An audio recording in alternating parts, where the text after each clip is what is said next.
It's mailbag time here on Chicago Bears Now. I am your host, Harrison Graham. You can follow me on Twitter. I almost skipped to the handle, @HGrahamNFL, and ask me more Bears questions over there, which I am very active on Twitter, so go ahead and do that. But to get on the show, you can either super chat or use #Bears.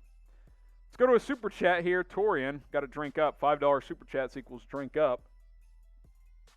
What are your thoughts on league execs ranking the Bears the 14th team in the NFC, despite being 28-20 in 3 years? I do think the Bears sometimes get unfair reputation across the league. I mean, this team, like you said, is 8 games above 500 the last 3 years. Sure, no playoff success, but who knows what happens in 2018 if Parkey makes the kick. RIP on that, obviously. But, look, has Ryan Pace been a questionable GM? Yes. I'm not the biggest fan of him. Has Matt Nagy, I don't know if he's tied into this, made some questionable play calling at times? Absolutely. But 14th out of 16? Guys, Detroit is in the NFL. I'm guessing they're one of the teams below, but, like, the Bears aren't that bad of a run franchise. Like, they're above 500 the last 3 years. There are teams who have been much worse in recent years. Paul Dow, ooh, $10. Love the show, Harrison. Appreciate that. The Rams D, not the same this year. They lost guys. New DC, Brandon Staley is gone. Saw it when Vic left, so why does no one think the Rams D will drop off even a little? Your thoughts? I mean, they might drop off a little, but even if they drop off a little, they're still good. You have Aaron Donald in the front. We love to make fun of Jalen Ramsey because of Darnell Mooney. He's still a really good cornerback. I still think they're going to be well coached. The Rams have been in recent years, regardless of who's running it, whether that's Wade Phillips or Brandon Staley.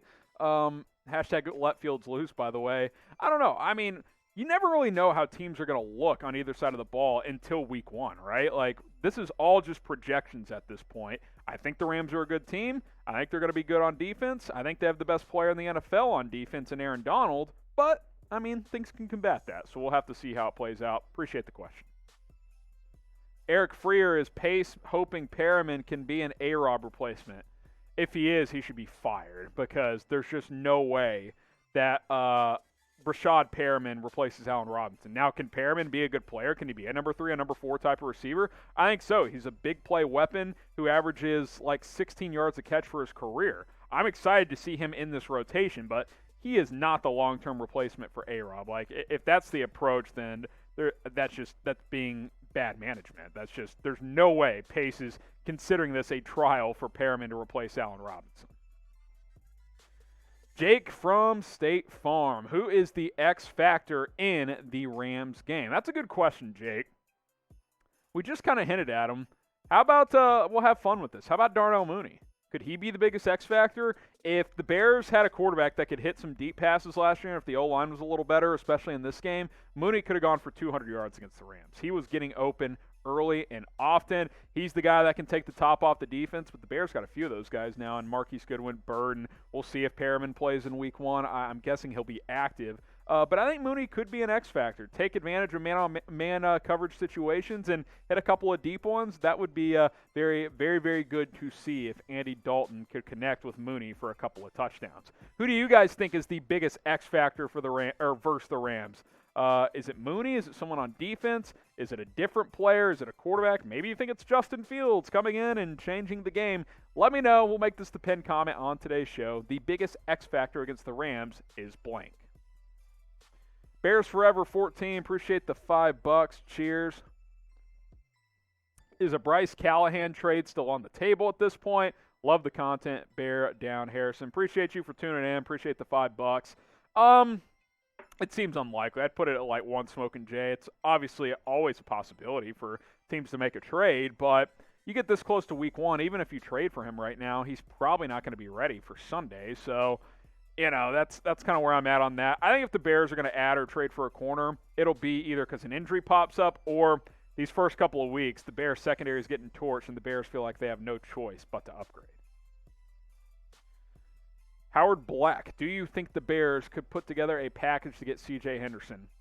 Maybe, but you don't have your first-round pick next year because of the Justin Fields pick. Traded up for him, of course. And do I want to give up my second-round pick next year, too, and have no early draft picks? I don't know. I probably would go in a different direction, whether it's a free agent or trade for a proven vet, because that's the thing. Just because Henderson was a top 10 pick, he's not proven. There's a reason Jacksonville is shopping, because he's just hasn't been that good so far. Josip, #Bears. If we have enough tight ends, can we use Horsted as a receiver, maybe as a slot? Greetings from Croatia. Maybe that's part of the thinking that Horsted's going to play some receiver. He's a converted receiver. He can play some big slot. Possibly. I still don't think you need 5 tight ends if you count Horsted, or even 4. You could have cut J.P. Holtz and still been fine. And I, of course, a lot of people on Twitter, but Holtz is the fullback. How often do the Bears use a fullback? 3 plays a game? You can work around that, in my opinion. But, yeah, that could be the thinking. Maybe Horsted's going to play some wide receiver. Penny LN, if Alec Ogletree balls out, could the Bears trade Trevathan? Maybe, but Trevathan's contract's not that good, if we're being honest. He's a little bit older. You could try. You're not going to get much for him. Trevathan played well in that final preseason game, which is why I was surprised he landed on IR. So if he wasn't even 100% and he played that well, that's a good sign for when he comes back. Look, if Ogletree balls out, you've got a good problem. You've got 3 good linebackers with him, Roquan, and Danny T. Some guy, #Bears, do you think the Bears are going to stick with what they said in the summer and get A-Rob in the slot? I do think you'll see A-Rob play in the slot quite a bit this year. I won't put a percentage on it until I watch a game or two, but I'd say at least 30% of the time A-Rob will probably line up in the slot. That's just a guess. Don't come after me after the game. You said he would take 30% in the slot, and he only did 5 plays. I don't know. I'm just guessing. But, yes, I do think the Bears are going to try to create some mismatches with their best receiver, like all good teams do now. Ethan Eli, what cornerback could you see us throwing a package for, and what package would you see as fair for that player? Well, it's hard to just create stuff here on the fly here. We talked about what Callahan would cost. It would probably be like a 3rd or a 4th plus. You could throw him like Duke Shelley or something like that. I don't even know any other corners that could be out there right now. You could get some, lower level corners for day 3 picks, but you kind of already have that. So if you're going to swing big and go get a good corner, like what if, the Patriots want to trade Stephon Gilmore, who's on the PUP list, by the way, so he's injured. Would you give up a 2nd-round pick for him?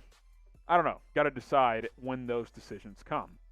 Shout out your favorite player. Let us know in the comments. It can be an all-time great. It can be a current Bears player. It could be just any player in the NFL if you want. Shout out your favorite player in the National Football League, current, all-time, whatever it is. Go ahead and let us know.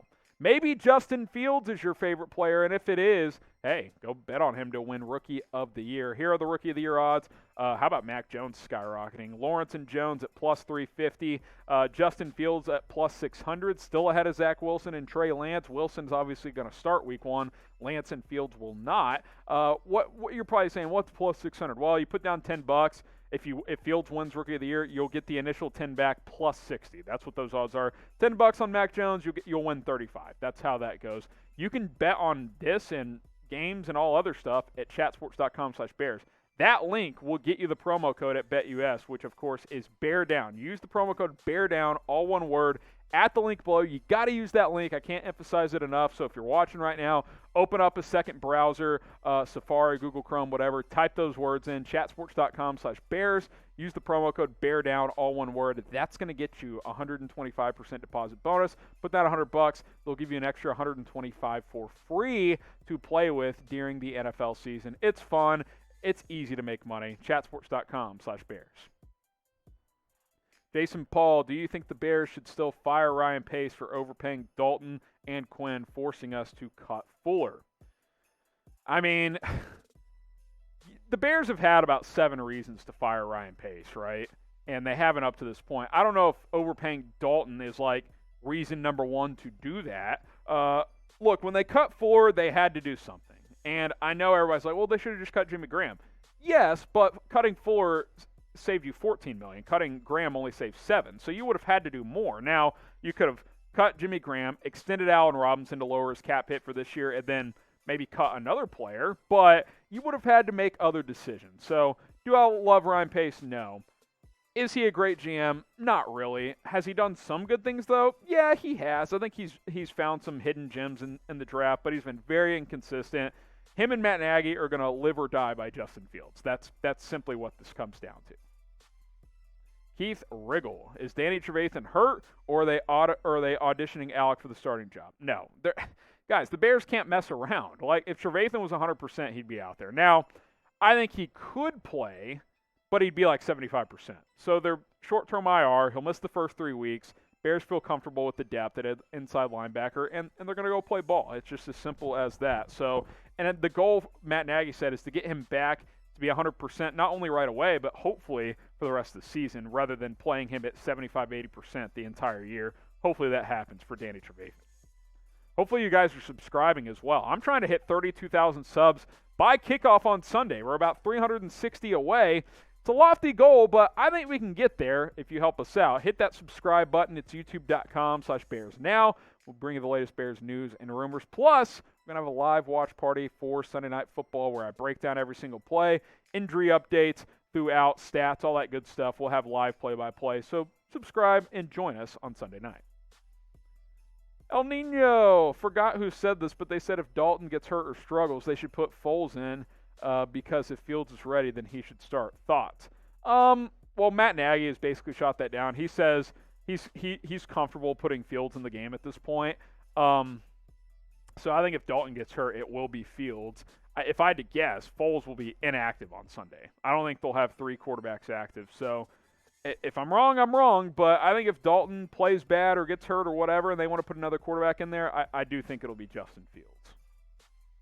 Alan McChristian, speaking of Fields, he will start week 4, or will he? That's kind of where I've been guessing, but again, that's just a guessing game. I don't know. Week 4 against Detroit seems like a good opportunity to get him in there, but I'd be fine starting him week 1 as well, which that's obviously not going to happen. So, yeah, week 4 could be a possibility. Last one from John Dorman for this mailbag. Where do our receiving corps rank in the NFL? I do think the Bears deserve credit here. I think they've improved this receiving corps tremendously. Now, they're basically all free agents next year, so long-term, we'll see what it looks like. But A-Rob and Mooney, that's a good 1-2 punch. Goodwin and Bird give you great speed. I think Perriman's a good upside play. I like that addition. Poor Rodney Adams gets cut. That's a bummer. But I like this unit much better than the Anthony Miller days and, Riley Ridley, Javon Wims. Get those guys out of here, which the Bears have done just that.